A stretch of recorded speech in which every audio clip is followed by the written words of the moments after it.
மாணவர்களுக்கு வணக்கம்.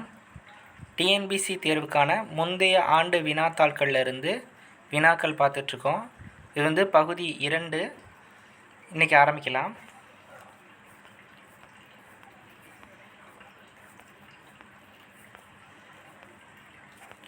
முதல்ல வந்து கலைச்சொல் கேட்டிருக்காங்க. கலைச்சொல்ல வந்து ஃபாரஸ்ட் கன்சர்வேட்டர் அப்படி சொல்லியிருக்காங்க. ஃபாரஸ்ட்னால் வனம்னு நமக்கு தெரியும், வனம் காடுன்னு பார்த்துருப்போம். கன்சர்வேட்டர் அப்படின்னா என்ன அப்படின்னா பாதுகாவலர் அப்படி சொல்லியிருப்பாங்க. சில இதில் காட்டிலே போட்டிருப்பாங்க, இது வந்து கன்சர்வேஷன் ஃபாரஸ்ட் அப்படின்னு போட்டிருப்பாங்க. பாதுகாக்கப்பட்ட வனப்பகுதி, இங்கே யாரும் அனுமதிக்க மாட்டாங்க அப்படின்னு எழுதி போட்டிருப்பாங்கள்ல. அப்போ வந்து கன்சர்வேட்டர் அப்படிங்கிறது வந்து பாதுகாவலரை குறிக்குது. டிரான்ஸ்லேஷன் தெரியும், டிரான்ஸ்லேஷன்னாலே மொழிபெயர்ப்பு அப்படின்னு அர்த்தம். பாரதியின் பாடல்கள் உள்ளங்கை நெல்லிக்கனி போல அனைவருக்கும் விளங்கும் அப்படின்னு சொல்லியிருக்காங்க. இது வந்து என்ன வகை ஓமைன்னு கேட்டிருக்காங்க. இது வந்து உள்ளங்கை நெல்லிக்கனிங்கிறது நேற்றே பார்த்தோம், பகுதி 1லையும் போட்டிருப்போம். வெளிப்படைத்தன்மை. ஓமையின் பொருளறிந்து சரியான தொடரை எழுதுக. இதுவும் அதே மாதிரி தான், மறுபடியும் ஊமை தான் கேட்டிருக்காங்க.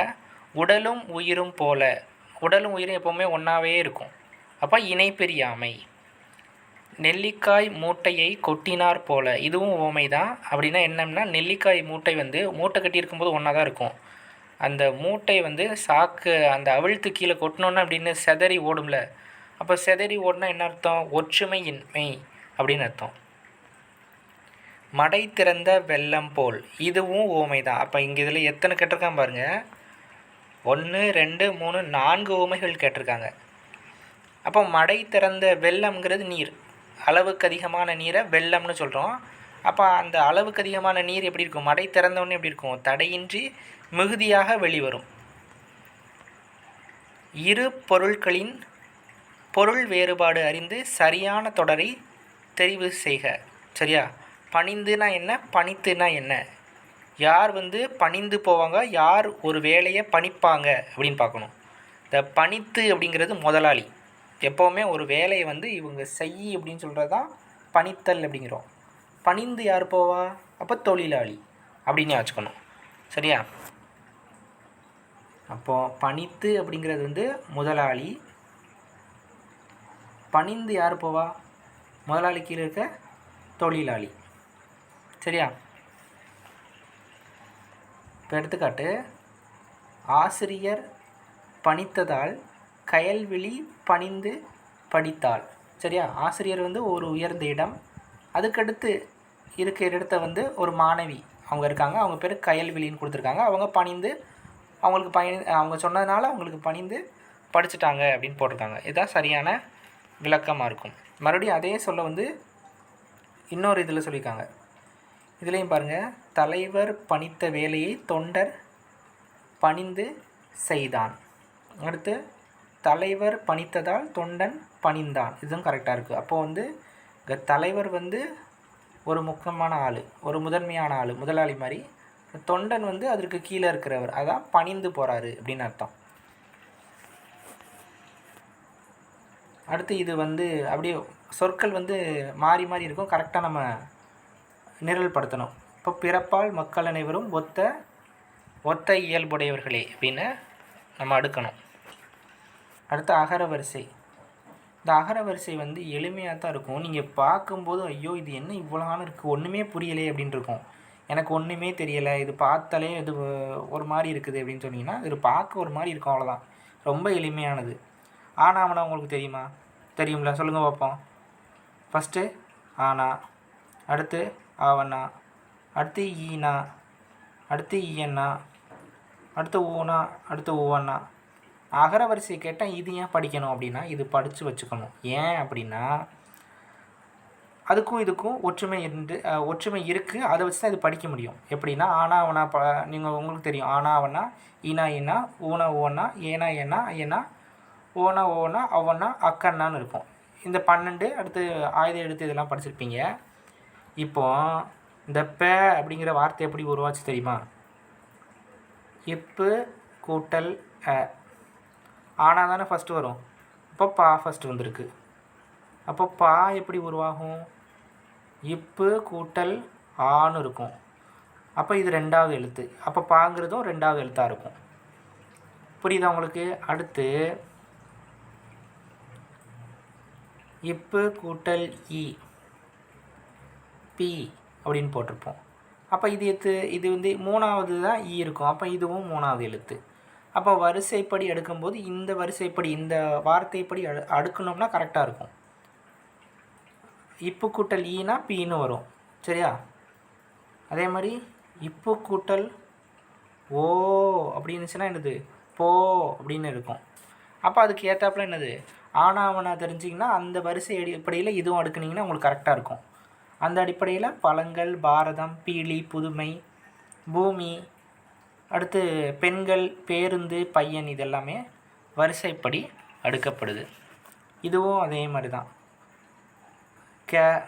ஃபஸ்ட்டு இக்கு கூட்டல் ல வரும். அடுத்து என்ன 2வது கொடுத்துருக்காங்க? கூ இருக்குது. கூ வந்து இக்கு கூட்டல் ஊ அப்படின்னு வந்திருக்கும். கேங்கிறது என்னது? அடுத்து ஏல வந்திருக்கும். அடுத்து என்ன இருக்குது? கோ இருக்குது. அடுத்து ஓ. அப்போ இந்த வரிசைப்படி இந்த ஆனாவன வரிசை தெரிஞ்சாலே உங்களுக்கு ஈஸியாக அடக்கிடலாம்.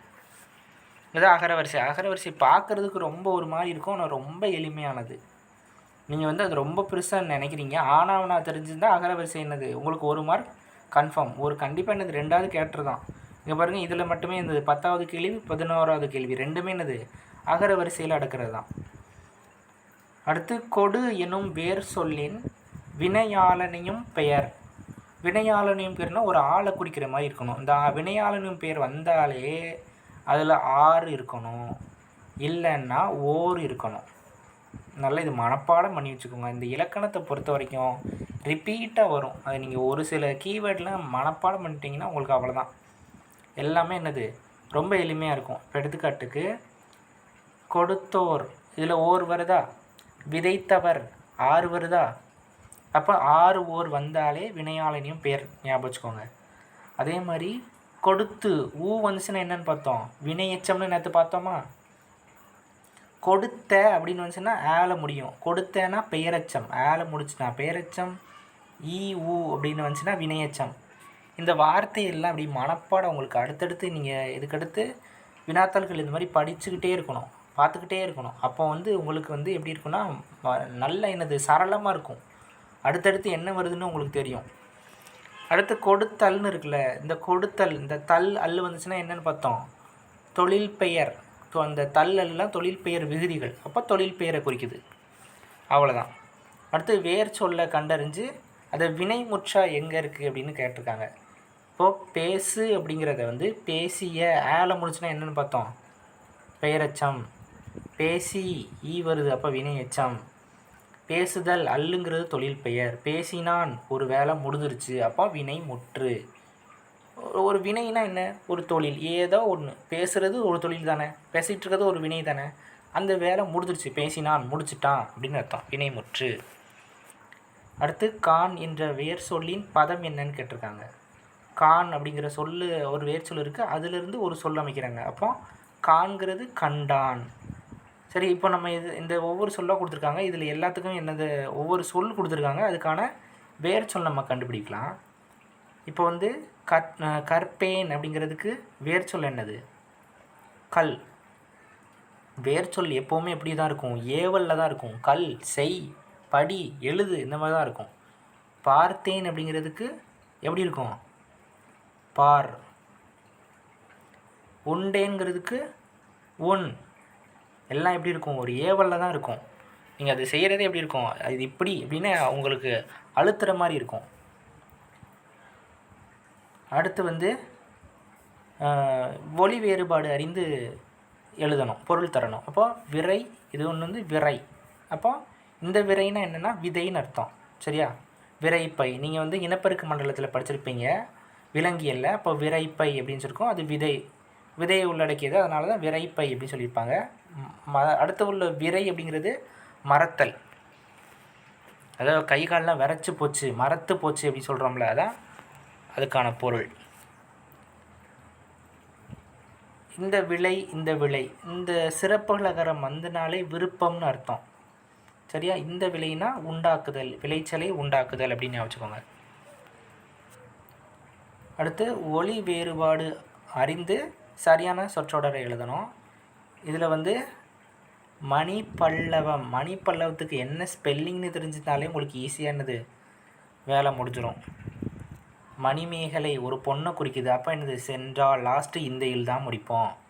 இதெல்லாம் தெரிஞ்சிடும். இது தெரிஞ்சாலே ஈஸியாக முடியும். மணிமேகலை மணிப்பல்லவ தீவிற்கு சென்றால் இந்த இல்ல முடிக்கணும். பல்லவருக்கு என்ன பல்லவன், எந்த இல்லு எந்த லகரம் வரணும், பொது லகரமா சிறப்பு லகரமா இயல்பு லகரமானு தெரியணும். சரியா? இந்த 3 லகரத்தில் இது வந்து இயல்பு லகரத்தை குறிக்கிறதுக்கு வந்து இந்தல வந்து பொது லகரம்னு சொல்லுவோம். அடுத்து இது எல்லாருக்கும் தெரியும், இது வந்து சிறப்பு லகரம். அப்போ இதெல்லாம் உங்களுக்கு தெரிஞ்சிருக்கணும். அடுத்து ஒரு ஆங்கில கலைச்சொல் கேட்டிருக்காங்க. நாட்டிக்கல் மைல் அப்படின்னு இருக்குது. இப்போ வந்து உங்கள் ஊர்லேருந்து பக்கத்து ஊருக்கு எவ்வளவு தூரம் இருக்குது அப்படின்னா நீங்கள் என்ன சொல்லுவீங்க? 5 கிலோமீட்டர் இருக்கும், 2 கிலோமீட்டர் இருக்கும் அப்படி சொல்லுவீங்களா? இது வந்து நிலத்திற்கு இடையிலான அளவுகளை அளவிடுறதுக்கு கிலோமீட்டர். அதே மாதிரி கடல் எல்லை பரப்புகளை அளவிடுறதுக்கு இந்த நாட்டிக்கல் மைல் அளவிடுவாங்க. இது வந்து கடல் மைல் அப்படின்னு அர்த்தம். அடுத்து கிராப்னா என்ன அப்படின்னா அதுக்கான தமிழ் சொல் வந்து செதுக்கி. அதாவது ஒரு ஃபோட்டோ ஏதோ ஒரு ஃபோட்டோ எடுத்திருப்பீங்க, பேக்ரவுண்ட் வேறு மாதிரிலாம் இருக்கும். அதெல்லாம் நீங்கள் தேவையில்லாத பேக்ரவுண்டில் யாராவது ஒருத்தர் நின்றுருப்பாங்க, அது முழுமையான பதிவிடுறதுக்கு உங்களுக்கு விருப்பம் இருக்காது. அப்போ என்ன பண்ணுவீங்க? கிராப் வச்சு என்னது அந்த கரெக்டாக ஒரு பாக்ஸு வச்சு அதுக்குள்ளே கொண்டு வருவீங்க. அதான் செதுக்கி அப்படின்னு அர்த்தம். அடுத்து உலாவினா ப்ரௌசர். அடுத்து உரைனா ஃபோல்டர்.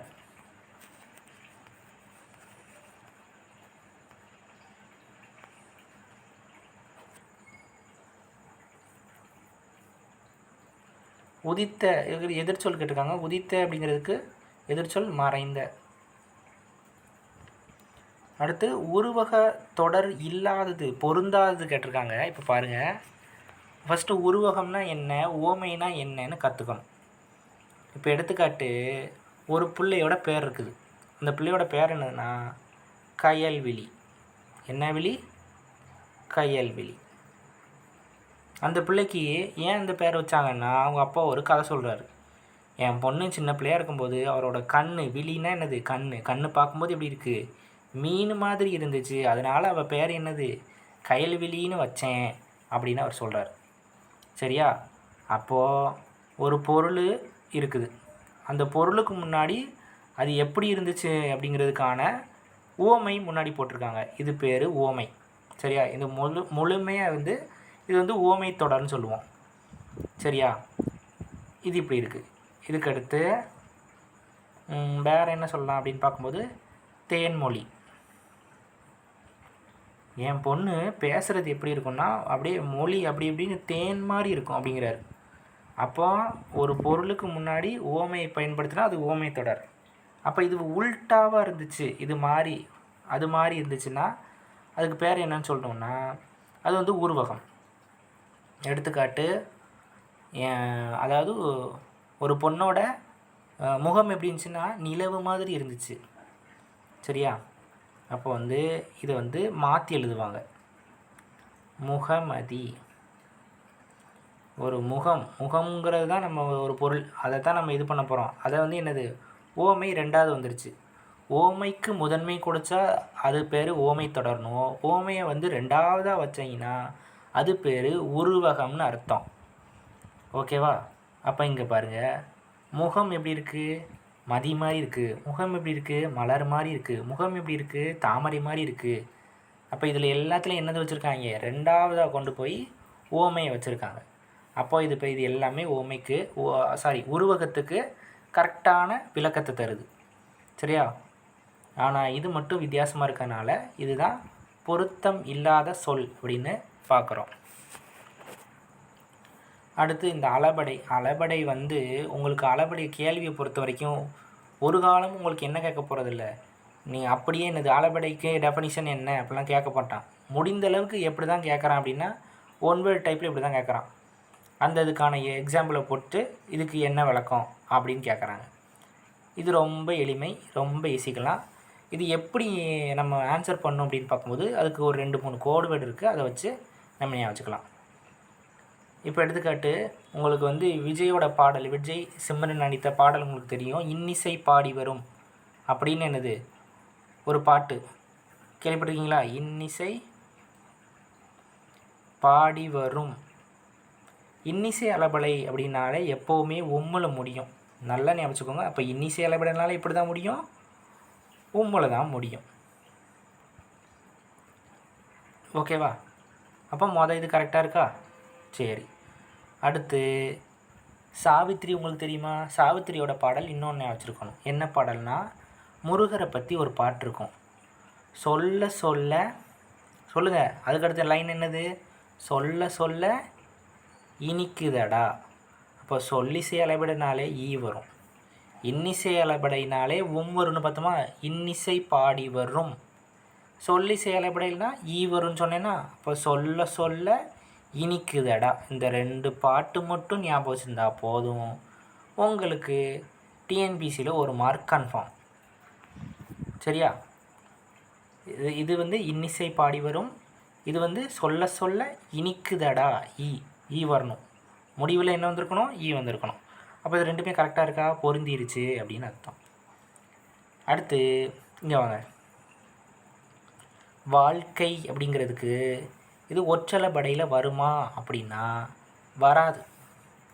ஏன் வராது அப்படின்னு பார்க்கும்போது, வல்லின மெய் எழுத்துக்களையும், வல்லின மெய் எழுத்துக்கள் என்னது? க, ச, ட, த, ப, ர. இந்த எழுத்துக்களில் உள்ள புள்ளி வச்ச எழுத்துலாம் இருக்குல்ல, இந்த எழுத்துக்கள்லாம் வந்து ஒற்றலைப்படையில் வராது. இது கூட இன்னும் 2 எழுத்து தருவாங்க. அது வந்து இரு, இன்னொன்று இல்லு. இதெல்லாம் இருந்துச்சு அப்படின்னா இது ஒரே சொல் அடுக்கி வரும். இப்போ இக்கு அடுத்து இக்கு வந்துச்சுனாலோ, இச்சுக்கு அடுத்து இச்சு வந்தாலோ, இட்டுக்கு அடுத்து இட்டு வந்தாலோ, அந்த மாதிரி என்னது அடுத்தடுத்து இந்த மாதிரி அந்த ஒற்றெழுத்துக்கள் இருக்குல்ல, ஒற்றெழுத்துனா புள்ளி வச்ச எழுத்து அடுத்தடுத்து வந்துச்சுன்னா, இப்போ இந்த கொடுத்துருக்க எழுத்துக்கள்லாம் வந்து அடிக்கடி வந்துச்சுன்னா அது கண்டிப்பாக ஒற்றலைப்படை கிடையாது. இப்போ நம்ம சொன்ன ரூல்ஸ் படி இல்லு வந்திருக்கு வாழ்க்கையில், அதனால் இதுவும் என்னது? ஒற்றலைப்படை ஆகாது. சரியா? அப்போ இதுவும் கேன்சல் ஆயிரும் அப்படின்னு பார்க்குறோம். சரியா? இந்த தருவும் பொறுத்த வரைக்கும் இதுவும் எப்படி தான் இருக்குது அப்படின்னு பார்க்கும்போது, அப்போ நீங்கள் வந்து செய்யுள் செயலபடி நீங்கள் எப்படி ஞாபகம் வச்சுக்கோங்கன்னா, ஒமிட் பண்ணி தான் ஞாபகம் வைக்கணும். எப்படின்னா, சொல்ல இனிக்குதாடான்னா உங்களுக்கு என்னென்னு புரிஞ்சு போச்சு. அப்புறம் என்ன இன்னிசை பாடி வரோம்னா என்னென்னு புரிஞ்சு போச்சு. அப்போ ஒற்றலைப்படைனா என்னென்னு புரிஞ்சு வச்சு, அப்போ இதை வச்சு அப்போ மிச்சம் என்ன கேட்டாலும் நீங்கள் என்ன போடணும்? அதுக்கேற்றாப்புல செய்யுள் போட்டுடணும், அவ்வளோதான். சரியா? அப்போ இது வந்து இதுவும் கிடையாது. இது கொஞ்சம் ஆன்சர் வந்து தப்பாக இருக்குது. சரியா? இதில் வந்து ஆன்சர் வந்து 1வது 2வது தான் கரெக்டாக இருக்கும். கண்டிப்பாக இந்த கொஸ்டின் முடித்த பிறகு கண்டிப்பாக என்னது ஆன்சர் கீ வந்து மாற்றி கொடுத்துருப்பாங்க. அடுத்து சரியான எதிர்ச்சொல் அமைஞ்சு கேட்டிருக்காங்க. இரவலர், புரவலர். இரவலர்னால் யார்? வாங்குறவங்க. சரியா? யாசகம் பெறுவோர். புரவலர்னால் யார்? காசு கொடுக்குறவங்க. சரியா? அடுத்து எளிது அப்படின்னா ஒரு ரொம்ப ஈஸியானது. அரிது அப்படின்னா தான் என்னது? கஷ்டமானது. அப்போ இது 2 ஒன்றா சேர்ந்துருக்கணும். அடுத்து அந்நியர்னு இருக்குது. அந்நியர்னா முன்பின் தெரியாதவங்க அந்நியர்கள். இப்போது உறவினர்கள்னு வந்திருக்கணும், இங்கே இல்லை. ஈதல் அப்படின்னா ஒருத்தங்களுக்கு ஏதோ ஒன்று கொடுக்கறது. ஏற்றல் அப்படின்னா வாங்கிறது. அப்போ இது 2 ஒன்றா வந்திருக்கணும். ஆத்தி கூட்டல் சூடி இச்சு வரக்கூடாது. ஆத்தி சூடின்னு தான் எழுதணும். நிறைய பேர் ஆத்திசூடி எழுதியிருக்காங்க. சரியா? ஔவையார், பாரதியார் கூட எழுதியிருக்காங்க. பாடு அப்படின்னாலே மந்தைன்னு வரணும். சரியா? இது வந்து கூட்டு பெயர்கள்னு சொல்லுவாங்க. இப்போ மக்கள் தான் கூட்டமாக இருக்காங்க, கல் தான் குவியலாக இருக்குது, எறும்பு தான் சாரி சாரியாக போகுது. அப்போது ஒரு ஏதோ ஒரு உயிர் அது நிறைய இருந்துச்சுன்னா அதுக்கு ஏற்றாப்புல பேர்களும் தனித்தனியாக இருக்குது. இப்போ வந்து மக்கள் கூட்டம், கற்குவியல், அப்புறம் வேறு என்னது? எறும்பு சாரையாக போகுது, ஆட்டு மந்தை அப்படின்னு பார்க்கும். அப்போ மாட்டுக்கு என்ன? பசுக்கு என்ன? பசு வந்து ஆன்னு சொல்லுவோம் அந்த காலத்தில். அதுதான் பசு. ஆவின் பால் அப்படின்னா என்னது? பசுவின் பால்னு அர்த்தம். அப்போ ஆனா என்னது? பசுன்னு அர்த்தம். அப்போ ஆநிறை, பசுக்களின் கூட்டம் அப்படின்னு அர்த்தம். அப்போ ஆட்டு மந்தை நிறை, இதெல்லாம் ஞாபகம். அடுத்து எதிர் கூட்டல் ஒலிக்க எதிரொலிக்க, இது எப்படி? இது எனக்கு எப்போவுமே குழப்பிக்கிட்டே இருக்குது. இதுதானே கரெக்டாக வரும் அப்படின்னு தோணும், இதுதானே கரெக்டாக வரும் அப்படின்னு தோணும். இதுக்குன்னு ஒரு நூறுப்பா இருக்குது, ஒரு செயல் இருக்குதுன்னு வச்சுக்கோங்களேன். இந்த வருமொழி நிலைமொழின்னு சொல்லுவாங்க. இது ஃபஸ்ட்டு இருக்குது வருமொழி, ரெண்டாவது வந்து சேர்றது இந்த ஒலிக்க இருக்குதுல்ல, இது வந்து நிலைமொழி. இதுக்கு ஒரு நூறுப்பா சொல்லுவாங்க. இந்த ப்ளஸ்ஸுக்கு இடையில என்ன இருக்குதுன்னு, ப்ளஸ்ஸுக்கு வந்து அந்த சைட்லேயும் இந்த சைட்லேயும் என்ன இருக்குதுன்னு பாருங்கள். அதாவது வருமொழியோட இறுதி எழுத்தும் நிலைமொழியோட முதல் எழுத்தும் இந்த மாதிரி இருந்துச்சு அப்படின்னா ஒன்று சேர்கிறதுக்கு வாய்ப்பு இருக்குது. ஏன் அப்படின்னா இது ஒரு மெய் எழுத்து, இது ஒரு உயிரெழுத்து.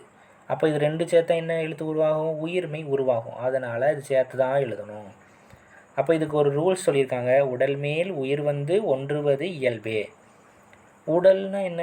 உயிர்னா என்ன? உயிர்னா உயிரெழுத்து. இப்போ உடல்னா என்ன? உடல்னா மெய் அப்படின்னு ஒரு அர்த்தம் இருக்குது. அப்போ மெய்யெழுத்து. அப்போ எரு கூட்டல்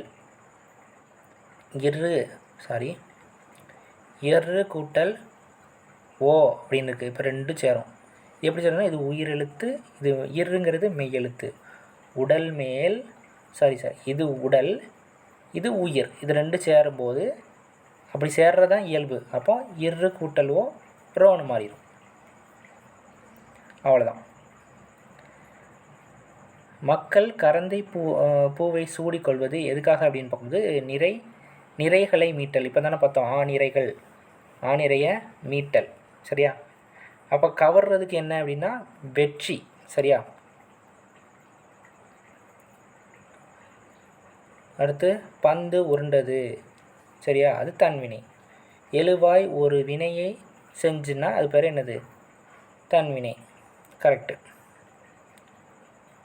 அடுத்து எண்ணம்மை வந்தால், ஒரு மாடு வந்திருக்கு, அந்த மாட்டை பார்த்து அதோட உரிமையாளர் என் அம்மா வந்துருச்சுப்பா அப்படின்னு சொல்கிறாரு.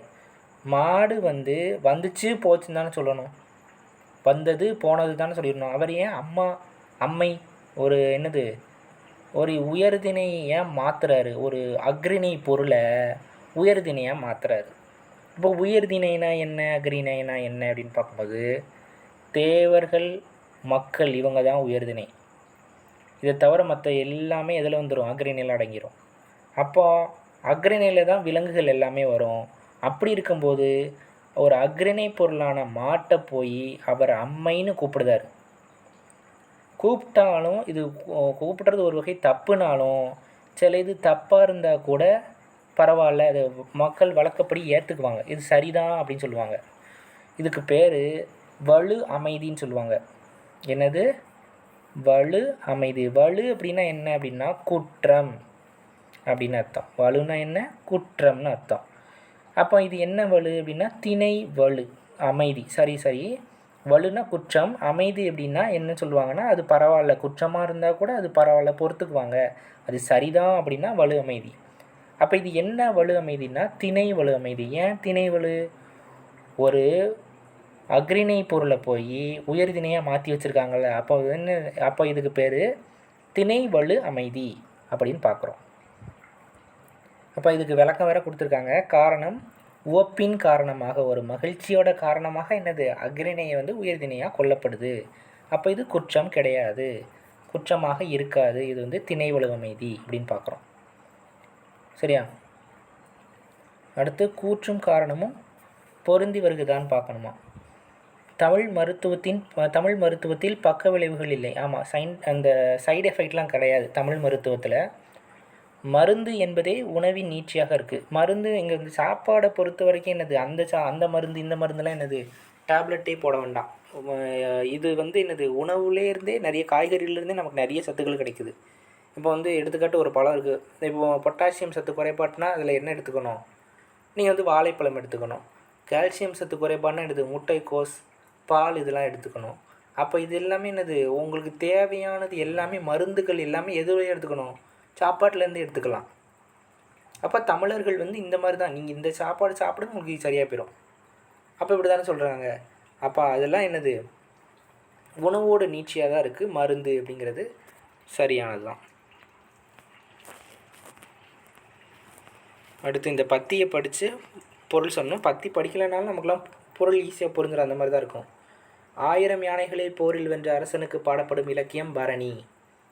போருக்குரிய தெய்வம் வந்து காளி இல்லைன்னா கொற்றவை.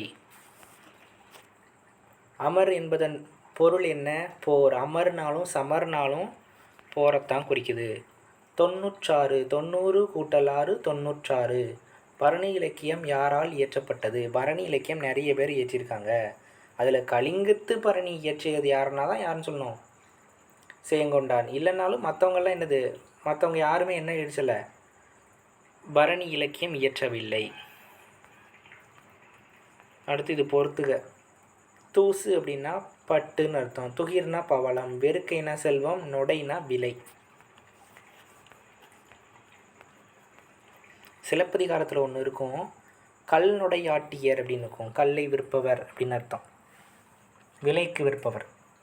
அடுத்து இது வந்து முல்லைப்பாட்டில் இருந்து ஒரு பொறுத்து கேட்டிருக்கான். நேமி அப்படின்னா சக்கரம். தூவி அப்படின்னா தூவி. விரிச்சினா நற்சொல். சுவல்னா என்னது, தோல் அப்படின்னு அர்த்தம். அடுத்து ஒரு எங்கே வரும், ஓர் எங்கே வரும், அஃது எங்கே வரும், அது எங்கே வரும் அப்படின்னு பார்க்குறோம். அப்போ உயிரெழுத்துக்கு அப்புறம் எப்போவுமே வந்து ஓர் அப்படின்னும் அஃது அப்படிங்கிற எழுத்தும் அதாவது சொல்லும் வரணும். அது வந்து உயிர் மெய்யாக இருந்துச்சு அப்படின்னா அந்த சொல்லுக்கு முன்னாடி எப்படி வரணும்னா ஒரு அப்படின்னும் அது அப்படிங்கிற சொல் வரணும். இப்போ எடுத்துக்காட்டு, இனிய அப்படிங்கிறதுக்கு ஈங்கிறது என்னது, ஒரு உயிர் சொல், ஒரு உயிர் எழுத்து. ஈங்கிறது அப்போ ஓர் இனிய அப்படின்னு இருக்கணும். ஓங்கிறது என்னது, ஒரு உயிர் எழுத்து. அப்போனா அதுக்கு முன்னாடி இருக்கணும் என்ன இருக்கணும், அது வருமா அஃது வரணுமா, அஃது தான் வரணும். அவ்வளோதான், ரொம்ப எளிமையானது. ஒரு தடவை மனப்பாடம் பண்ணால் போதும். நீங்கள் என்னது வாழ்நாளில் என்னது அதுக்கு அடுத்தடுத்து ரிவிஷன் பண்ணுறதுக்கு தேவையே இருக்காது. ஒரே ஒரு தடவை கரெக்டாக புரிஞ்சு படித்தா போதும். இல்லை அடுத்தடுத்து வரும்போது என்னது உங்களுக்கு இதே மாதிரி ஒரு 4-5 எக்ஸாம்பிள் பார்த்துட்டிங்கன்னா உங்களுக்கு புரிஞ்சிடும். அடுத்து வந்து தகுந்த சொற்களை பயன்படுத்தணும். இப்போ குடி அப்படிங்கிறதுக்கு வந்து இது லிக்யூட்லேயே ஒன்று தான் இருக்கும், தண்ணீர். தண்ணீரை குடிப்பான், பாலை பருகுவான். இந்த லிக்யூடில் இந்த 2 தான். இதை வச்சு நல்லா ஞாபகம் வச்சுக்கலாம். அடுத்து மண்டா அப்படிங்கிறது என்ன மொழி அப்படின்னு பார்க்கும்போது நடுத்திராவிட மொழியாம். அடுத்து தீயினால் சுட்ட புண், இது குறள் வந்து தீயினால் சுட்ட புண் உள்ளாறு மாறாதே, நாவினால் சுட்ட வடு அப்படின்னு சொல்லியிருப்பாங்க.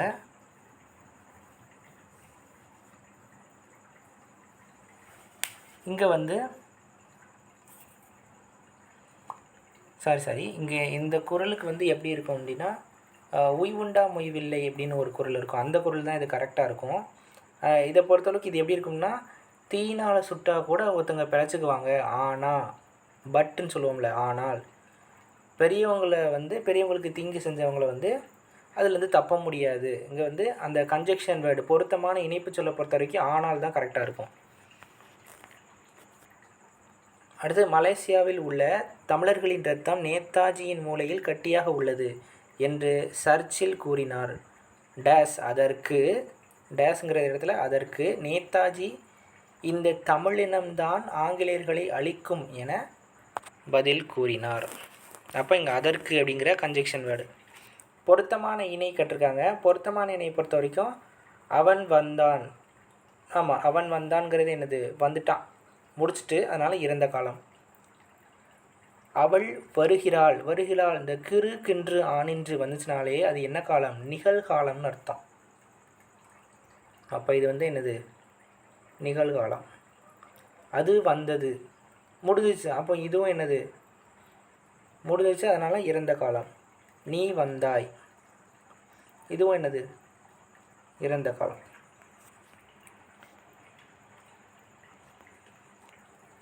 அடைப்புக்குள் உள்ள சொல்லை நிகழ்காலமாக மாற்றுக, நடந்து அப்படிங்கிறது இருக்குது. அப்போ ஆசிரியர் இப்போது பாடம் நடத்துகிறார் அப்படிங்கிறது தான் கரெக்டாக இருக்கும். அடுத்து ஒரு புது சொல்லை உருவாக்கணும். தேன் கூட்டம் எது சேர்ந்தால் கரெக்டாக இருக்குன்னா தேன்மலை. தேன்மலைங்கிறது யாரோட படைப்பு, சுரதாவோட படைப்பு. ஓமை கவிஞர் சுரதாவோட படைப்பு அப்படின்னு வச்சுக்கோங்க.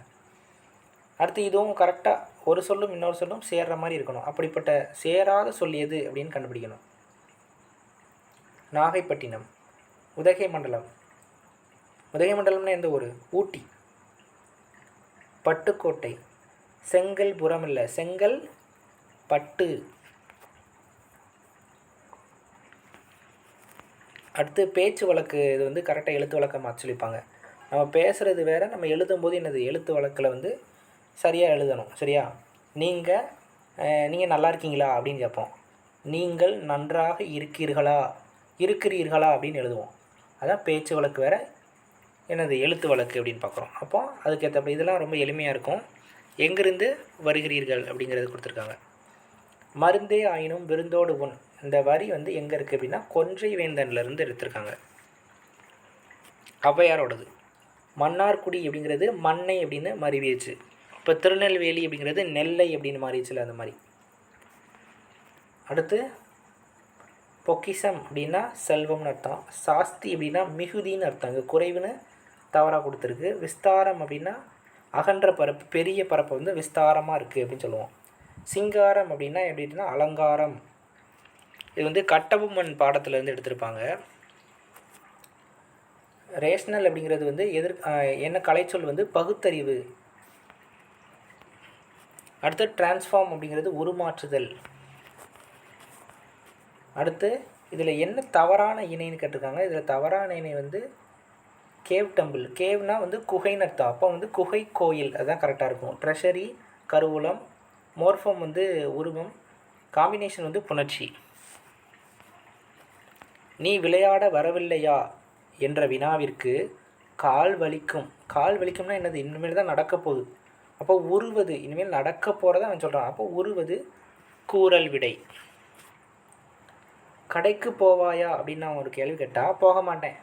அவன் என்ன சொன்னான்? போக மாட்டேன் அப்படின்னு சொல்லிட்டு என்னை மறுத்துட்டான். அதனால் அது பேர் மறை விடை.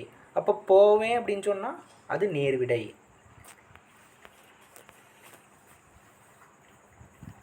உனக்கு கதை எழுத தெரியுமா அப்படின்னு நான் ஒரு கேள்வி கேட்டான்னா அதுக்கு எனக்கு கவிதை எழுத தெரியும். கதைக்கு பதிலாக என்னது? அதுக்கு சம்மந்தமாக இன்னொன்று சொல்கிறான்ல. அப்போ வந்து இது வந்து இன மொழின்னு சொல்கிறாங்க. எவ்வகை வாக்கியம் என கண்டெழுதுக. அப்பா சொன்னார். இது வந்து 9th புக்கில் அப்படியே இருக்குது. சில இலக்கணத்தை பொறுத்த வரைக்கும் முடிந்த அளவு வந்து புத்தகத்தில் என்ன இருக்கோ அதை மட்டும் படிங்க. அது பார்க்குறேன் இதை பார்க்குறேன் கண்டது கழின்னு பார்க்காதீங்க. புத்தகத்தில் என்ன இருக்குது அதுதான் கேட்குறான். அப்போ டிஎன்பிசியை பொறுத்த வரைக்கும் புத்தகத்தில் எங்கெங்கே இலக்கணம் இருக்கோ அதெல்லாம் இம்பார்ட்டன்ஸ் கொடுத்து படிங்க. அடுத்து அதெல்லாம் எங்கெங்கே வந்திருக்கு, எப்படி இப்படி கொஸ்டினில் கேட்டிருக்காங்க அப்படின்னு பாருங்கள். அப்போ அந்த இம்பார்ட்டன்ட் கொஸ்டின்லாம் ரிப்பீட்டாக வந்துக்கிட்டே இருக்குன்னா புக்கில் நோட் பண்ணி வைங்க. இந்த கொஸ்டின் டிஎன்பிசி கொஸ்டின் இருக்குது, இது நான் பார்த்துருக்கேன் அப்படின்னு ஞாபகம் வரும்போது திரும்பி திரும்பி அடுத்து படிக்கும்போது உங்களுக்கு ஞாபகம் வரும். அப்போ நீங்கள் அதே ஒரே பக்கத்தில் ஒரு 4-5 டிஎன்பிசி கொஸ்டினாக இருக்குன்னா அந்த பக்கம் படிக்கும்போது அடுத்த தடவை எப்படி இருக்கும்? ஒரு விழிப்புணர்வோடு அடுத்து நல்லா ஒரு ஈடுபாடோடு படிப்பீங்க. கண்டிப்பாக இதுலேருந்து கொஸ்டின் வரும் அப்படின்னு உங்களுக்கு தெரிஞ்சிடும். இப்போ அப்பா சொன்னார் அப்படிங்கிறது செய்வினை. என் அண்ணன் நாளை வருவான் அப்படிங்கிறது ஒரு ஏதோ ஒரு செய்தியை சொல்கிறதுனால செய்தி தொடர். அடுத்து பாரதிதாசன் இயற்பெயர் சுப்பரத்தினம். இதை வந்து எப்படி கேள்வியாக மாற்றுறாங்கன்னா பாரதிதாசன் இயற்பெயர் யாது? கல்வி கற்றவர்க்கு அவர் கற்ற கல்வியே அழகு, ஆகையால் அழகு சேர்க்கும் பிற அணிகலன்கள் தேவையில்லை. இதுக்கு வந்து கல்வி கற்பவர்க்கு ஏன் பிற அணிகலன்கள் தேவையில்லை அப்படிங்கிற வினாவாக எழுப்பலாம். இதுவும் சரியாக இது வந்து ஒழுங்குபடுத்தி, அதாவது சொற்கள்லாம் கலந்துருக்கும், நம்ம கரெக்டான முறைப்படுத்தி எழுதணும். நம் முன்னோரின் வாழ்க்கை இயற்கையோடு இயைந்தது. அடுத்து கதிரவன் காலையில் உதித்து மாலையில் மறையும் அப்படின்னு போட்டிருக்காங்க. எடுத்து அகரவரிசைப்படுத்தி எழுதுறது. இது ரொம்ப எளிமையானதான். வேர்ச்சொல் கேட்டுக்கிட்டே இருக்கிறான். சரியா? வேர்ச்சொல்லேருந்து எத்தனை கேள்வி பார்த்துட்டோம். இப்போ மறுபடியும் பாருங்கள். நடக்கிறான். வேர்ச்சொல் எப்போவுமே எப்படி இருக்கணும்? ஒரு ஏவல், ஒரு கட்டளை பொருளில் இருக்கணும். நடக்கிறது நட, செய்கிறான் செய், எழுதுகிறான் எழுது, படிக்கிறான் படி, அந்த மாதிரி இருக்கணும். தருகின்றனர் தா. ஒரு பொருள் தரும் பல சொற்கள் கேட்டிருக்காங்க. இங்கே வந்து மேகம் அப்படிங்கிறத கார் கொண்டல் அப்படின்லாம் சொல்லுவோம். இதில் மஞ்சைன்னு இருக்குல்ல, அது என்னென்னா மயில்னு அர்த்தம். இதில் வந்து எக்ஸ்ட்ரா களின்னு ஒரு வார்த்தை இருக்கும். இந்த களினா மகிழ்ச்சி அப்படின்னு அர்த்தம். களிப்பு, மகிழ்ச்சி. தாவங்களோட நுனி பெயர்களில் அல்லாது கேட்டிருக்காங்க. தோகை மட்டும் வராது. இப்போது புளி இருக்குல்ல, புளி இலையில் வந்து இளம் கொழுந்தாக இருக்கும். அது வந்து நம்ம என்ன சொல்லணும்னா முறி அப்படின்னு சொல்கிறோம். குருத்துங்கிறது பனைக்கு வந்து குருத்துன்னு சொல்கிறோம். தளிர்ங்கிறது மாந்தளிர், அதுக்கெலாம் தளிர் தொழில்லாம் சொல்லுவோம். காடு அப்படிங்கிறது வந்து அரண், அடவி. இது வந்து 7ஆம் வகுப்பில் இருக்கிறது. இது நிறைய சொல் இருக்கும். காடு பற்றிய பல சொற்கள் இதில் அடுக்கி கொடுத்துருப்பாங்க. அதுலேருந்து மறுபடியும் கேள்வி கேட்டுக்கிட்டே இருக்கிறான். மரபு பிழையுள்ள தொடரை சுட்டுகன்னு கேட்டிருக்காங்க. சிங்கத்துக்கு குட்டி பிறந்தால் அது என்னது? சிங்கக்குட்டின்னு சொல்லக்கூடாது, அது குருளை. அடுத்து குருவி குஞ்சு, மாங்கன்று, கீரி, பிள்ளை. நம்ம இப்போ எல்லாத்துலேயும் என்னது? எல்லாத்தையும் நம்ம ஒரே அடியாக என்ன சொல்லிகிட்டு இருக்கோம்? குட்டி, யானைக்குட்டி, யானை கன்றுன்னு சொல்லணும். அடுத்து பானை வனைந்தான் அப்படிங்கிறது தான் வலுவற்ற சொல்லாக இருக்கும். பானையை வனையணும், சுவரை எழுப்பணும், கூடையை முடையணும். நல்ல தமிழுக்கு எழுதுவோம்னு இருக்குது. நல்ல தமிழில் எழுதுவோம். இது வந்து ஆக்கி பரந்தாமனோட புத்தகம்னு நினைக்கிறேன். இதுவும் வந்து என்னது? நம்மளோட பாடப்புத்தகத்தில் இருக்குது. புலியோட இளமை பெயர் அப்படின்னு பார்க்கும்போது புலிப்பரல். சிங்கக்குருளை, யானை கன்று. இது தொல்காப்பியர் வந்து இதெல்லாம் எங்கேருந்து எடுத்திருக்காங்க அப்படின்னு யோசிக்கங்க. இதில் வந்து தொல்காப்பியர் எழுதி வச்சுட்டு போயிருக்காரு. ஐயோ, தொல்காப்பியருக்கு ஒரு வேலையே இல்லை அப்படின்னு நினைக்காதீங்க. நம்ம அவர் இல்லைன்னா இந்த மாதிரி என்னது இவ்வளோ ஒரு சாதாரணமாக ஜென்ரலாக என்னது ஒரு அனிமலை வந்து ஒரு அனிமலுக்கு எவ்வளோ பேர் இருக்குது பாருங்கள். அதோட இளமை பேர்களுக்கு தனித்தனியாக ஒவ்வொரு விலங்குக்கும் தனித்தனியாக இருக்காங்க. இது அவர் எழுதி வைக்கலைன்னா நம்ம முன்னோர்கள் எப்படி பயன்படுத்தியிருக்காங்கன்னு நம்ம தெரியாமல் போயிருக்கோம். அடுத்து காடுருவாக்கி, காடை உருவாக்கியிருக்காங்க. இதை எதிர்ச்சொல் எப்படி எழுதுவீங்க? காடை அழிச்சிட்டாங்க, காடை அழித்து. தொன்மை எதிர்ச்சொல், தொன்மைன்னா எப்படி இருக்குன்னா ரொம்ப பழமையானது. அப்போ அதுக்கு எதிர்ச்சொல் புதுமை. நானிலம் அப்படிங்கிறது 4 கூட்டல் நிலம். மூவேந்தர்னா 3 கூட்டல் வேந்தர். முத்தமிழ்னா 3 கூட்டல் தமிழ்.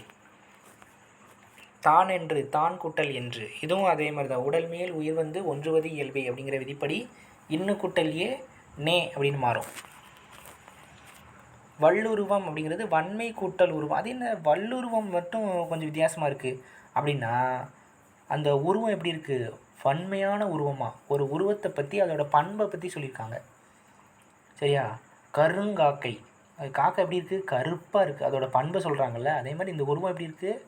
வன்மையான உருவமாக இருக்கான். அதான் வல்லுருவம். நம்ம அப்பளே பார்த்தோம். வலு அமைதினா, வலுனா என்னன்னு பார்த்தோம், ஞாபகம் இருக்கா? வலுனா என்ன? குற்றம். வலு அமைதினா என்ன?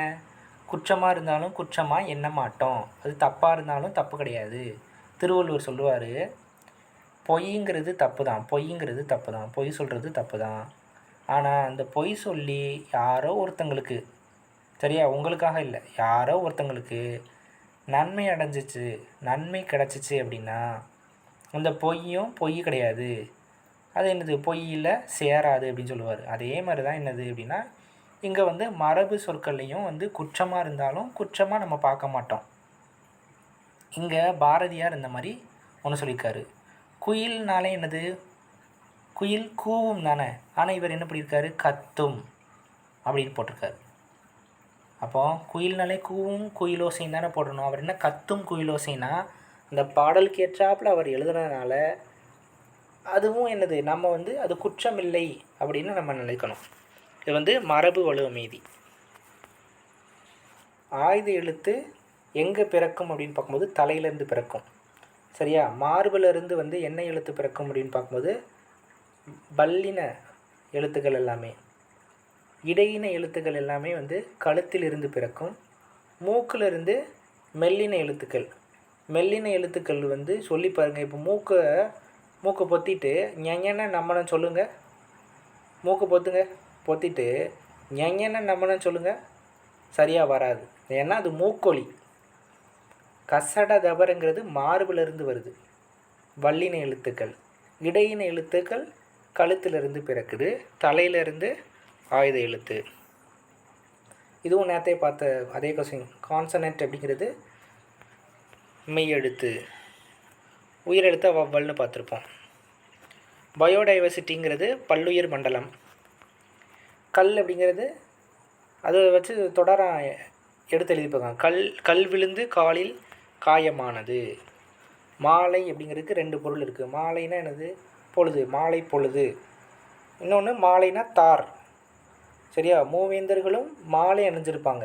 அவங்கவுங்களுக்கு ஏற்றாப்ப என்னது? பூவெல்லாம் சூடி மாலைகளோடு இருப்பாங்க. ஒவ்வொருத்தவங்களுக்கும் தனித்தனி பூ இருக்குது தெரியுமில்ல. அப்போ அந்தந்த பூ வேப்பம்பூவை சூடி பாண்டியர்கள், இந்த மாதிரி அவங்க அத்திப்பூ சூடி சோழர்கள், இந்த மாதிரி அவங்களுக்கு தனியாக பூவெல்லாம் சூடி அந்த தார் பெரிய பெரிய மாலைகள்லாம் போட்டு எப்போவுமே இருப்பாங்க. அப்போ தார்னா மாலை, தார்னா வாழைத்தாறு அப்படின்னு நம்ம இப்போ நினைக்கிற மாதிரி நினைக்கக்கூடாது. தானம்னா கொடை, ஈகை அப்படின்னு அர்த்தம். அடுத்து அரண்னா பாதுகாப்பு, கோட்டைன்னு அர்த்தம். ஒருமை பன்மை பிழையற்ற தொடர் கேட்டிருக்காங்க. முருகன் அவர்கள் அருகில் சென்றான் அப்படிங்கிறதான் கரெக்டாக இருக்கும். இது வந்து ஒருமை பன்மையிலிருந்து பார்த்துருப்போம். இந்த மூவிடங்கள் கேள்விப்பட்டிருக்கீங்களா? ஞாபகம் இருக்குமா? மூவிடம், தன்மை அப்படிலாம் இருக்கும். பார்த்துருக்கீங்களா? தன்மை, இன்னொன்று முன்னிலை, லாஸ்ட்டு படற்கைன்னு இருக்கும். இதுதான் மூவிடங்கள். தன்மைனா என்னையை நான் சொல்கிறது தன்மை. எனக்கு முன்னாடி இருக்கவங்கள வந்து முன்னிலை, யாரோ ஒருத்தங்களை பற்றி சொல்கிறது படற்கை. இப்போ எடுத்துக்காட்டு இந்த 3 வச்சு நம்ம பார்க்கலாம். தன்மையில் வந்து நான், இது வந்து ஒருமை, ஒருத்தனை குறிக்குது. இது பன்மையில் வந்து நாம்னு சொல்லலாம். அப்போ இது வந்து இதோட நெகட்டிவ் எப்படி மாற்றினேன்னா, நீ அதை செஞ்சியா அப்படின்னா நான் என்ன சொல்லுவேன்னா, நான் அல்லேன் அப்படின்னு சொல்லுவேன். நான் இல்லை. நான் எல்லாத்துலேயும் இப்போ இல்லை, நான் இல்லை, அது இல்லை, இது இல்லை, இல்லைன்னே யூஸ் பண்ணக்கூடாது. தனித்தனியாக சொற்கள் இருக்குது. நான் அல்லேன், நாம் அல்லோம். சரியா? நாம் அல்லோம். இது பன்மைக்கு நாம் அல்லோம். இது வந்து எதுக்கு? தன்மையில் பார்த்தோம். இதே இது முன்னிலை அப்படின்னு பார்க்கும்போது முன்னிலையிலையும் இதே மாதிரி பிரிப்போம். முன்னிலையில் வந்து நீன்னு சொல்லுவோம். இது வந்து ஒருமையில். இப்போ பன்மையில் நீ வீர், நிறைய பேரை குறிக்கிறதுக்கு. நீ அப்படின்னா ஒருத்தனை குறிக்கிறதுக்கு. நீ வீர்னால் நீங்கள் எல்லாத்தையும் அப்படின்னு குறிக்கிறது. அது பன்மை. அப்போ நீ அல்லை, நீ வீர் அல்லீர் அப்படின்னு அர்த்தம்.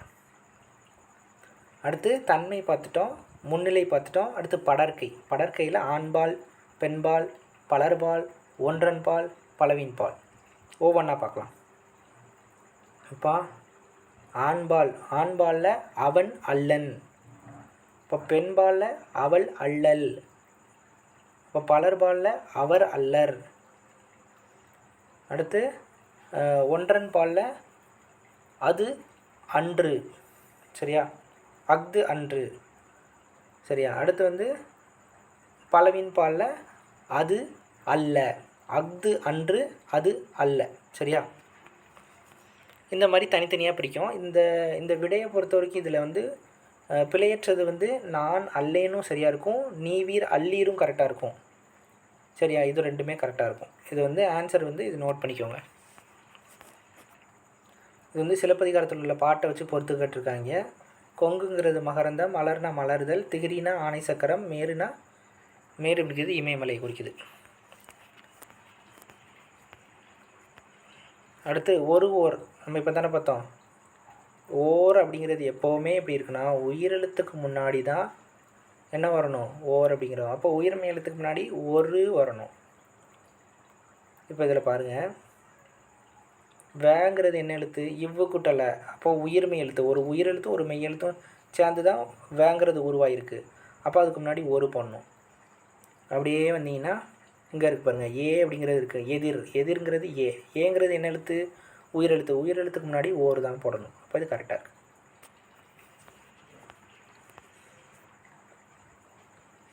அடுத்து ஒரு அணி இலக்கணத்துலேருந்து ஒரு அதோட இது மட்டும் விடுபட்ட சீர் கேட்டிருக்காங்க. அதாவது இதுக்கு என்ன சொல்லணும்னா, ஒருத்தங்களை வந்து புகழ்கிறது மாதிரி பழிக்கிறது. இப்போ எடுத்துக்காட்டு, தேவர் அணையர் கயவர்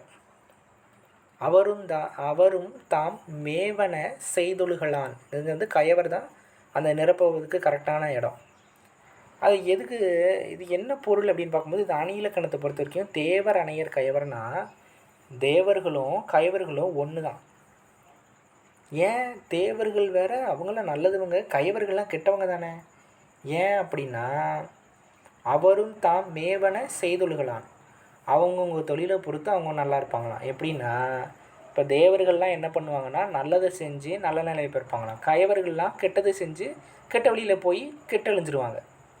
அப்போ ஃபஸ்ட்டு எப்படி சொன்னார், 2 பேரும் ஈக்குவல் தான் அப்படின்னு சொல்லிட்டு ஃபஸ்ட்டு புகழ்கிற மாதிரி சொல்லி எடுத்து பழிக்கிறாரு. சரியா? அடுத்து சரியான தொடர் இந்தியாவின் பறவை மனிதர் டாக்டர் சலீம் அலி. இது அப்படியே கொலாப்ஸ் பண்ணி கொடுத்துருக்காங்க. நம்ம கரெக்டாக என்னது அதுக்கு எடுத்தாப்புல அடுக்கி படிக்கணும். நண்பா படி. நண்பாங்கிறது ஒருத்தனை கூப்பிட்டுட்டீங்க, சரியா? வேலா கந்தா இதெல்லாம் ஒருத்தவங்களை கூப்பிடுறது தானே. அப்போ முருகா, அப்போ விழித்தல், விழித்தொடர், சரியா? மதிப்பு கூட்டுதல் என்றால் என்ன? இது எல்லாமே என்னது வினாக்கு சரியாக எப்படி வினாச்சொல் அமைக்கணும் அப்படிங்கிறதுக்கு. பெயர் சொல் எத்தனை வகைப்படும்? அறநெறி சாரம் என்பதன் பொருள் என்ன? அடுத்து இதுவும் அதே மாதிரி தான். தமிழரசி வள்ளுவரை ஓவியமாக வரைந்தால் முடிச்சுட்டா, அப்போ இறந்த காலம். அடுத்து பேச்சு வழக்கு அல்லாத தொடர்கள் அப்படின்னு பார்க்கும்போது இதுதான் கரெக்டாக இருக்குது. மற்ற இதிலெல்லாமே எப்படி இருக்கும் அப்படின்னா, ஏதோ ஒரு வகையில் பேச்சு வழக்கு சொல் கறந்துக்கும். தெரிஞ்சுக்கணும்னு கொல்லணும்னு இந்த மாதிரி என்னது விரும்புகிறேன், இந்த மாதிரி வார்த்தைகள்லாம் வந்து பேச்சு வழக்கு சொல் இல்லாத சொற்களாக பார்த்து கண்டுபிடிக்கணும். அடுத்து உள்ளதும் அதே மாதிரி தான். யார் நீ, எங்கு வந்தாய், இதுதான் சரியாக இருக்கும். மற்ற எல்லாமே என்னது யாரப்பா, இங்கே யாரப்பா இருக்குது, எங்கே வந்த, இதெல்லாம் பேச்சு வழக்கு. அடுத்து நிறுத்தற்குறி பஞ்சுவேஷன் சொல்லுவாங்க. இது ரொம்ப முக்கியமானது. இதில் வந்து ஒரு அரைப்புள்ளி கொடுத்துருக்காங்க. இந்த அரைப்புள்ளி ஒரு மேலே ஒரு புள்ளி அது கொடுத்துருக்கா, ஒரு சின்ன காமா காரப்புள்ளி. இதை வந்து அரைப்புள்ளி அப்படின்னு சொல்கிறோம். இதுக்கு எதுக்காக உபயோகப்படுத்துகிறோம் அப்படின்னா, எதிர்மறை சொற்களுக்கு இடையில் வரும். நல்லவன் இங்கே என்ன இருக்குது, தீயவன். அப்போ இது 2க்கு இடையில் இருக்கணும், இந்த சொல் வரணும். இந்த நிறுத்தற்குறி பயன்படுத்தணும்.